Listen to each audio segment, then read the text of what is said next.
በስመ አብ ወወልድ ወመንፈስ ቅዱስ አሐዱ አምላክ አሜን። ጻድቁ ቅዱስ አባ ገሪማ። የዚህ ቅዱስ አባቱ የሮም ንጉሥ ነበር። ስሙም መስፍንያኖስ ይባላል። የንግሥት እናቱ ስም ስፍንግያ ነው። እርሷም መካን ስለሆነች በእናቱ በቅድስት ድንግል እመቤታችን ማርያም አማላጅነት በመማፀን ወደ እግዚአብሔር እየለመነች ኖረች። ከዚያ በኋላ ይህን የተባረከ ልጅ ተቀበለች። ስሙንም ይስሐቅ ብላ ጠራችው። ጥቂት ባደገ ጊዜ የቤተ ክርስቲያን ትምህርት አስተምረው ዲቁና አሸሙት። አባቱ በሞተ ጊዜ የሮም ሰዎች በአባቱ ዙፋን ላይ አነገሱት። እየፈረደና በቅን እየገዛቸው 7 ዓመት ኖረ። በዋሻ የሚኖረው አባ ጰንጠሌዎን በሰማ ጊዜ እንዲህ ብሎ ወደ እርሱ ላከ። ልጄ ይስሐቅ ሆይ ሙታናቸውን ይቀብሩ ዘንድ ሙታንን ተዋቸው። አንተ ግን ክብር ይግባውና የክርስቶስ የማያልፈው መንግስትን ትሻ ዘንድ ወደ እኔ ና። አባ ገሪማ መልእክቱን ደርሶት በሰማ ጊዜ መንግስቱን ትቶ በሌሊት ወጥቶ ሄደ። ያን ጊዜ ጌታ የላከው የመላእክት አለቃ ቅዱስ ገብርኤል ተገለጠለት። ብርሃናዊ በሆኑ ክንፎቹ ተሸክሞ የ10 ወር የሚሆነው መንገድ በ3 ሰዓት አደረሰው። በአባ ጰንጠሌዎንም ደጅ አቆመው። ይህንም በኢትዮጵያ ንጉሥ በአላማዲ ዘመን ነበር። አባ ጰንጠሌዎንም ቅዱስ ይስሐቅን ባየው ጊዜ ደስ ብሎት አቅፎ ሳመው። ወደ በዓቱም አስገብቶ የምንኩስና ልብስም አለበሰው። ይስሐቅም በጾም በጸሎት በስግደት ተጠምዶ ቆዳው ከአጽሙ እስከሚጣበቅ ድረስ ተጋደለ።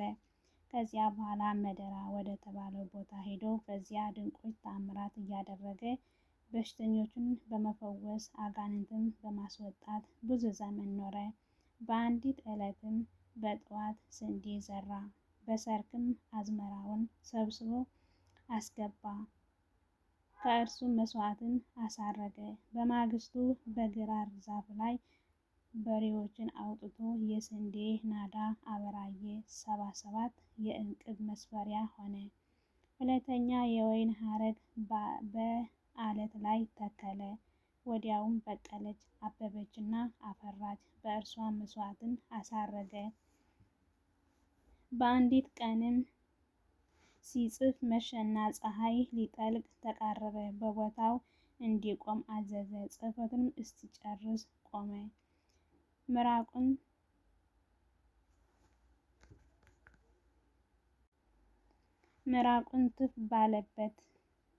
ምራቁን ትፍ ባለበት ዘንድ እስከ ዛሬ ለበሽተኞች ፈውስ ሆኖ ይኖራል። ከእጁም ብር በወደቀ ጊዜ ወዲያውኑ በቀለና አቆጥቁጦ አደገ። በአንዲት ዕለትም ሰዎች ወደ አባ ጰንጠሌዎን መጥተው ቀሲስ ይስሐቅ እኮ ከበላ በኋላ የቁርባን ቅዳሴ ቀደሰ ብለው ነገሩት። አባ ጰንጠሌዎንም ወደ እርሱ ሄዶ ልጄ ይስሐቅ ሆይ ምስጢር ስላለኝ ከአጠገባችን ሰዎችን አግልል አለው። ይስሐቅንም ሰዎችን ተውና እንጨቶችን ድንጋዮችን ይግለሉ አለ። ወዲያውኑ እንጨቶቹ ድንጋዮቹ 1 ምዕራፍ ያህል ሸሹ። አባ ጰንጠሌዎንም ልጄ ይስሐቅ ገረምከኒ አለው። ስለዚህም ከዚያ ጊዜ ጀምሮ ገሪማ ተባለ። መልካም ተጋድሎውን የቀና አካሄድን በፈጸመ ጊዜ ክብር ይግባውና መድኃኒታችን ኢየሱስ ክርስቶስ ተገለጠለት። ስሙንም ለሚጠራ መታሰቢያውን ለሚያደርግ ገድሉን ለሚጽፍና ለሚያጽፍ ለሚያነበውን ለሚተረጉመውን ስማቸውንም በሕይወት መጽሐፍ እንደሚጽፋቸው ቃል ኪዳን ሰጠው። ዳግመኛም የተራበውን ላበላ የተጠማውን ላጠጣ እኔ የሕይወት እንጀራ እመግበዋለሁ፣ የድኅነትንም ጽዋን አጠጣዋለሁ አለው።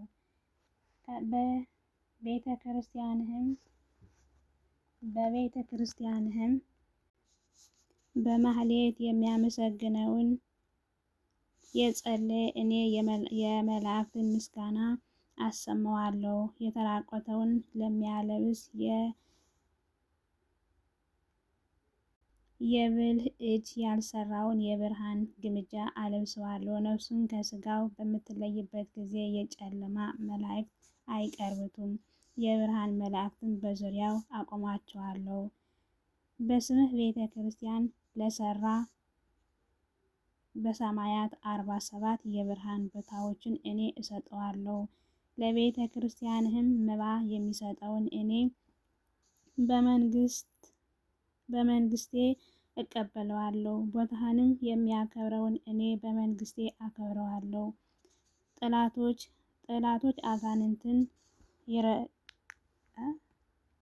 ጠላቶች አጋንንትን ረግጦ የሚገዛበትን ኃይልን እሰጠዋለሁ። አባ ገሪማም ይህን ታላቅ ሀብት በቸርነትህ ብዛት ስለሰጠኸኝ አቤቱ ስምህን ይክበር ይመስገን። ግን ጌታዬ ኢየሱስ ክርስቶስ ሆይ መታሰቢያዬን ላደረገ ገድሌም ለጻፈ እስከ ስንት ትውልድ ትምርልኛለህ አለው። መድኃኔ ዓለም ክርስቶስም እስከ 12 ትውልድ እምርልሃለሁ አለው። አባ ገሪማ መድኃኒታችን ኢየሱስ ክርስቶስ ልጅ ባይኖረውስ ምን ታደርግለታለህ አለው። መድኃኒታችንም 12 እጥፍ ክብር እሰጠዋለሁ ብሎ መለሰለት። ዳግመኛም የሞት ጥላ እንዳያገኘው ታላቅ የምስራች እነግርሃለሁ አለው። ይህንንም የመሰለ ብዙ ቃል ኪዳን ተናግሮ ሰላምታ ሰጥቶት በታላቅ ክብር ወደ ሰማያት አረገ። ቅዱስ አባ ገሪማም በልቡ ደስ ተሰኝቶ ወዲያውኑ በብርሃን ሰረገላ ተነጥቆ ብሔረ ሕያዋን ገባ። ለእግዚአብሔር ምስጋና ይሁን፣ አሜን። እኛንም በዚህ አባ ጻድቅ በአባ ገሪማ ጸሎት በአባ ገሪማ ቃል ኪዳን ይማረን ይቅር ይበለን። በረከታቸው ቃል ኪዳናቸው ከሁላችን ሕዝበ ክርስቲያን ጋር ለዘላለም ይኑር አሜን። አርኬ ሰላም ለአባ ገሪማ ለአርአዮ አዘዘ በኃይል ዘአስተረከበ ዘረ ወአስተላቀጸ ምስለ ፍሬ ሰበሉ ዝንቱ ጻድቅ እምኀበ የሃሉ እምገጸ አብዩ ወእም ድምፀ ግሩም ቃለ አእበየ ተአግሶቱ ወእጽወ ሰሰሉ። ያጎደልኩት ያንጠባጠብኩት በአምላክ እናት በአፈ ጉባኤ ይታረም። እግዚአብሔር አምላክ ከቅዱሳን በረከት ረድኤት ያድለን፣ በያለንበት ይጠብቀን አሜን። አቡነ ዘበሰማያት ይትቀደስ ስምከ ትምጻእ መንግሥትከ ወይኩን ፈቃድከ በከመ በሰማይ ከማሁ በምድር ሲሳየነ ዘለለ ዕለትነ ሀበነ ዮም ህድግ ለነ አበሳነ ወጌጋየነ ከመ ንሕነኒ ንኅድግ ለዘአበሰ ለነ ኢታብአነ እግዚኦ ውስተ መንሱት አላ አድኅነነ ወባልሐነ ኩሎ እኩይ እስመ ዛኪያት መንግሥት ኃይል ወስብሐት ለዓለመ ዓለም። በሰላመ ቅዱስ ገብርኤል መልአክ ወእግዝእትየ ማርያም ሰላም ለኪ ድንግል በህሊናኪ ወድንግል በሥጋኪ እመ እግዚአብሔር ጸባኦት ሰላም ለኪ ብሩክት አንቲ እምአንስቶ ብሩክ ፍሬ ከርሥኪ ተፈሥሒ ፍስሕት ኦ ምልዕተ ጸጋ እግዚአብሔር ምስሌኪ ሰአሊ ወጸልዪ ምሕረተ ፍቅረ ወልድኪ ኢየሱስ ክርስቶስ ከመ ይስረይ ለነ ኃጣውኢነ ተማኅፀንበኪ ተመስገን ከመድኃኔዓለም አምላኬ